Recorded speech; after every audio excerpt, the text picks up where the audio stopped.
Good evening. Gary Petrushka. I'm a resident of Tarzana. I've lived in California for 36 years. Between my family and myself, we own 5-6 homes throughout the valley.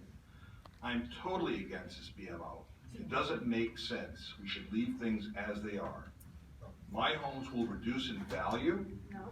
I'm all for building, construction, and development. Candidly, someone's buying these homes, and someone who has value is spending a lot of money for these homes. So you have good people moving into neighborhoods and rebuilding them. People are buying drugs too. She asked me to make a comment on her behalf, and that is that, you know, McMansions don't benefit the neighbors.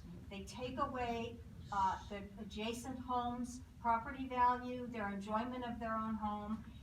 Please do not allow the greed of developers and real estate agents to supersede the rights of homeowners who overwhelmingly support a more restrictive BMO to prevent oversized McMansions on too small lots. That's the problem. You want to build a big house? Go where there's a big lot, please. Eliminate the zoning administrator's ability to add bonuses, and please stick to the Koretz and Rue recommendations. 0.45 FAR on lots under 7,500 square feet, and no bonuses, please. Thank you. Hi, I'm a resident of Studio City. I live on Craft Avenue. I'm a half block from the highway. I've seen trees in my neighborhood taken down. I've seen environmental impact beyond control. I can't put a strip club at my house. That's just the way it is. I have a neighborhood, it's called neighborhood integrity. I support 100% the BMO as it was offered, except square footage is square footage. Basement, garage, it's square footage. No bonuses. For God's sake, don't give one person discretion to add bonuses and bumps and zoning changes. It's rife for corruption. And by the way, get the inspectors to do their job or do a forensic accounting of their bank accounts. Over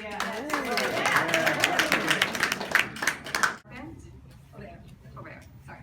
It's okay. My name is Julie Faubert. I live in Studio City, and I live next door to this.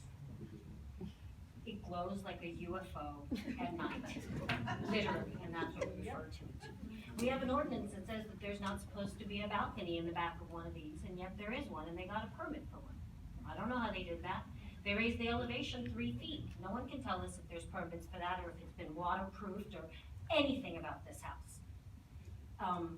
You guys need to get, the zoning administrator should have no authority of any kind of any of these bonuses, and there should be no bonuses on these huge monsters.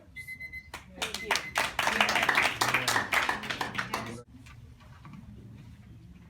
Hi, how are you? My name is Dennis Chernoff. I'm a business owner in Sherman Oaks, California.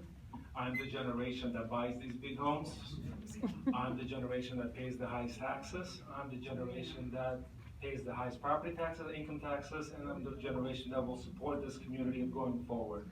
I'm against this, and again, some changes should be made in different areas, but there has to be a limit to what you can control and what you can't control. And I want a big home, and I don't want a garage in the backyard. I have 2 kids that want to play basketball, or football, or soccer in the backyard, and a detached garage. Detached garage with a pool creates zero backyard use.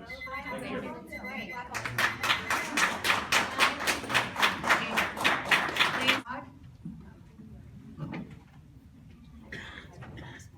Hi, I'm Ben Namadi from Holmby Hills.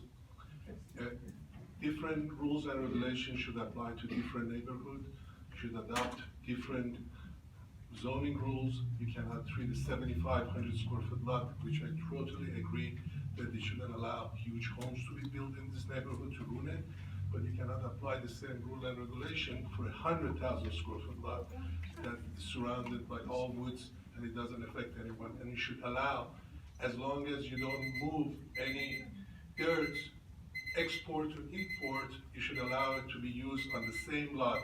But your rule and regulation does not allow me to build a house, even though it only covers 10% of the total lot. I'm only trying to build a house 10%, not 45 or 60, but they said based on these rules and regulation, you cannot do it. So it should apply different rules and regulations to different neighborhoods to adopt for their lifestyle. Thank you. I have Carol Sidlow, but I. Hi, my name is Tamara Bergman. I live in Sunset Square. It's a proposed HQZ. I support the BMO with the way that Councilman Perez and Rue have defined it, and I strongly support the inclusion of this garage square footage as part of the house because it's part of the massing. And in my neighborhood, before the ICO, a bunch of houses were torn down. It's ruining the character of the neighborhood, but also they're selling for over $2.5 million, and that's the 1%. You're changing the character of the entire city to benefit the 1%. Hi, my name is Chris Beck. I'm a civil engineer and a structural engineer and an architect. And I just wanted to say that it seems like a lot of discussions about the R1 properties, and we do a lot of work in the RE properties, and we think that the lower grading limits are damaging to people's ability to do what they would like to do with those properties, and we'd like to see the higher limits for the RE estates, and we work on properties that are an acre in size or thereabouts. Existing BHO and BMO. The planning department and extensive public testimony has resulted in this current proposed draft ordinance. In the hillside area, the primary exemption that resulted in oversized development by exempting all dirt beneath structures has been taken away. In order to allow reasonable and responsible development, the planning department had to come up with appropriate numbers. The current draft hurts terribly for many lots, but it is reasonable. Any additional restrictions on grading will be unacceptable, and there have been 4 hearings under the last draft ordinance and 3 under the current that have resulted in these restrictions. Thank you. Ignacio Rodriguez.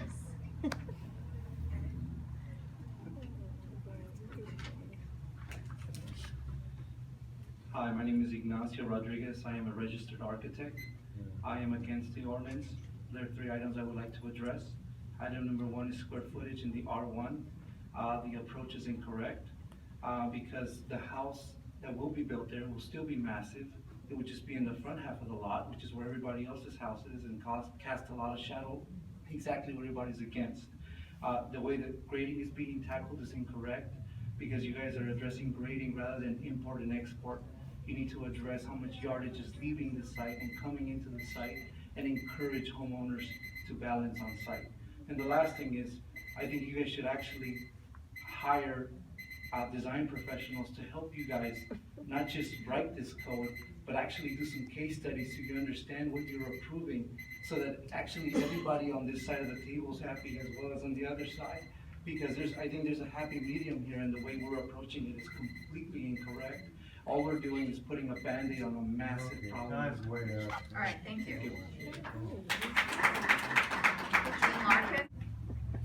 Good evening, Dean Larkin, architects as well, time to hear from the architects.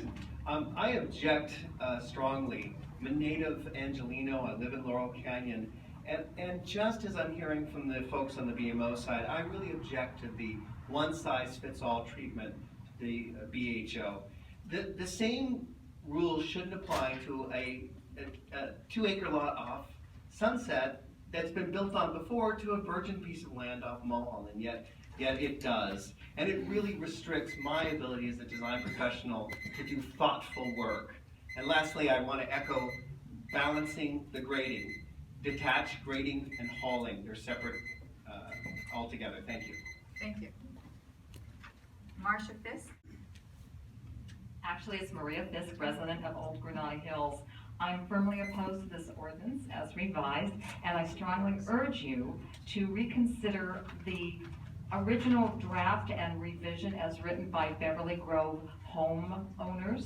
This is a very simplified proposal. It takes out the loopholes. Lord only knows we need to have those loopholes removed so that developers, residents, and building and safety can interpret this ordinance and enforce it. It will simplify it for the entire city.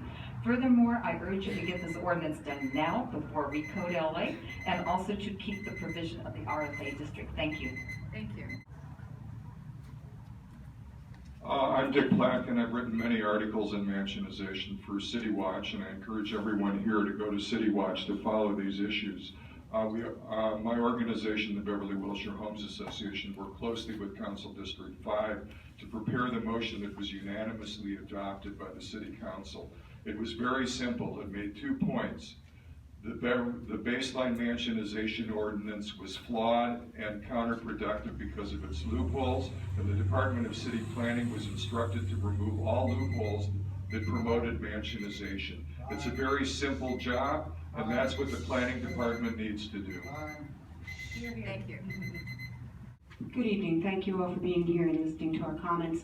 My name is Ann Russell. I've been a resident and owner in the Cahuenga Pass since 1988, and I work in the Pacific Palisades. So I see the diversity of the different areas of the city, and I'm hearing all of the different people speak here. One size fits all does not work. Every single neighborhood has its own characteristic and should be built to meet that characteristic. The new people coming in, what the young man said, people want to have larger homes. They want to live in 4,000 square foot homes. Perhaps they shouldn't be built in some of these neighborhoods, but they certainly should be in others. So I urge you to look at each neighborhood separately and come up with different ordinances. Thank you. Association in Hollywood, but I've also owned a lot in the Hollywood Hills, and I'm trying to build a home for my growing family right now. And it's a 75, for example, I believe the restrictions are too tight on the smaller lots. My lot's 7,800 square feet. Because it's on a hillside, I can build 2,200 square feet. If you take away my garage and my basement, all at once I'm gonna have a 1,200 square foot home, which is gonna make it so that I can't live there with my family. So I just really urge you guys to look at some of the smaller lots and make a community in LA where people can build homes that family can live in and they don't become tiny, tiny homes. Thank you.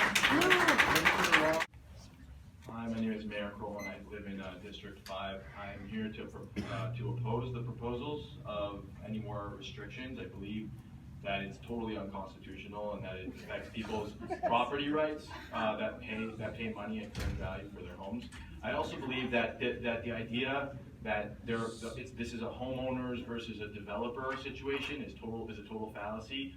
You have the reason why you have professionals here that understand what's happening and how this is going to affect, these proposals are going to affect, is because they do this on a day-to-day basis and they understand it. There are many homeowners. There are many homeowners who aren't here, who have no idea. They're putting their kids to sleep, or they're giving them dinner, or whatever it might be, and they're not here. They don't know how this is going to affect their home values. They have no idea how these proposals are going to affect them, and it's totally unjust and not right for people that see these homes, that see these new proposed homes that are being built. They're the ones that don't like it, so they're here. But the people that do like it, they're not here because they're fine with it. And the idea that this is a developer thing versus residents is total, and you aren't doing enough to get the word out and let people know what these proposals and how they're going to affect it. It's going to affect way too many people. You're not doing enough to get the word out there. Thank you.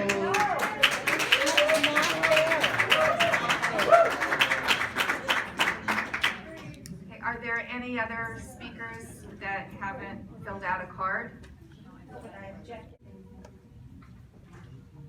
My name is Dean Okrand. I've lived in Los Angeles for 64 years. 91401 has been my zip code and my only zip code.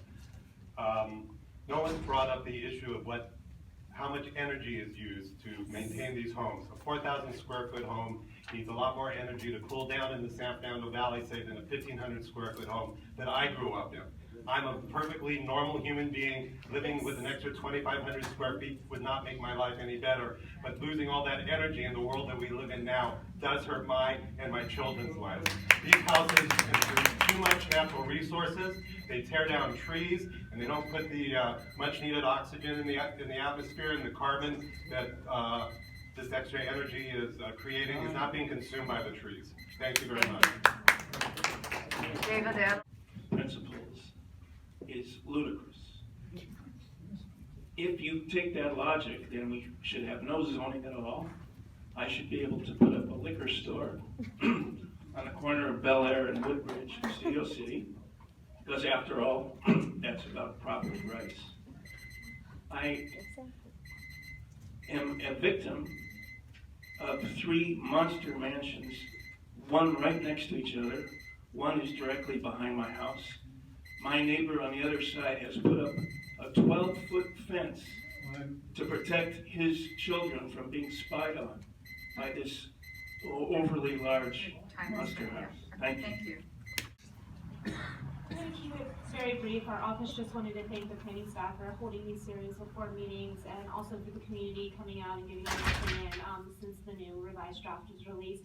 I also wanted to let the community present here tonight that I have copies of the letter that has been referenced several times. I won't go into detail about it, but they're more than welcome to meet me at the exit and get copies of that letter. So thank you again for your time and your